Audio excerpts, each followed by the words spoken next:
What's going on, everyone? Chris from Pickdawgz.com here with the free pick in the Milwaukee Brewers versus New York Mets.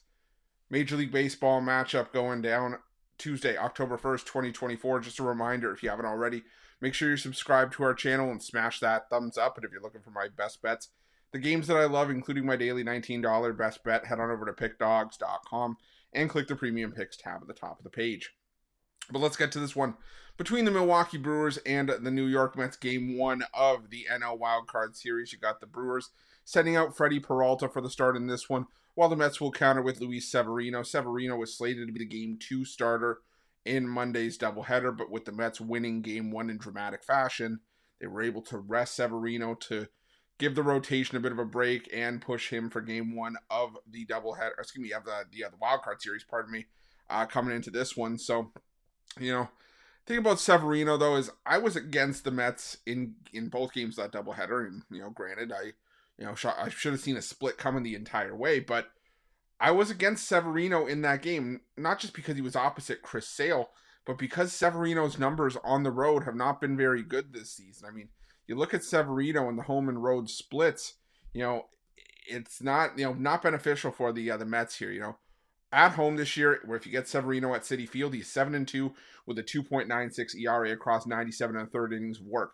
But you take him out on the road, 4-5, a 5.0 ERA, a 5.62 ERA in his last three starts, and that includes two road outings against the Atlanta Braves and the Philadelphia Phillies, fellow playoff teams. So I'm not sure I love this matchup here for Luis Severino, especially when you look at the Brewers in the last couple weeks against right-handed pitching. The team OPS numbers haven't been anything to write home about, but this is still a Brewers team that found ways to get the job done.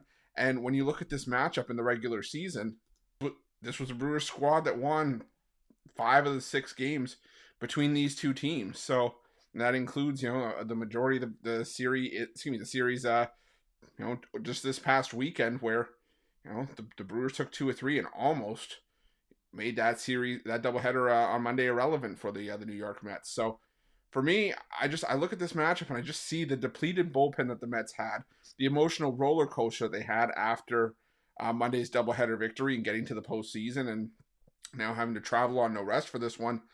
It makes it hard to get behind the Mets in this one, in my opinion. I know the value maybe where the Mets are, considering they were one of the hottest teams in baseball down the stretch, but the Brewers, they just kept finding ways to win. And Freddie Peralta, while Peralta's strikeout numbers have definitely not been what they were still solid this season. Peralta still found a way to straighten out the ERA at home this season. When you look at the home and road splits for Peralta this year, they started out where he was having more trouble pitching at home, and the ERA still sits just over 4 at home, but it's definitely improved. And you saw Peralta start to come on strong after the All-Star break. I think he can pitch well again here. He went 6 innings of 1 hit, 1 run ball. It was a solo home run that he gave up in his lone start against the Mets earlier this season. But I think in the end, the Brewers get the job done in game one here. I'm going to take the Milwaukee Brewers in this one, and that's going to be my free pick. But just a reminder, if you haven't already, make sure you're subscribed to our channel and smash that thumbs up. And if you're looking for my best bets, you can find those at Pick Dawgz Premium. While you're Pick Dawgz, check out our betting tools. They're 100% free. They're the best betting tools in the business, and tools that you want to make sure that you have in your back pocket when you're making your best bets for the day's action. Thanks for watching. See you guys soon.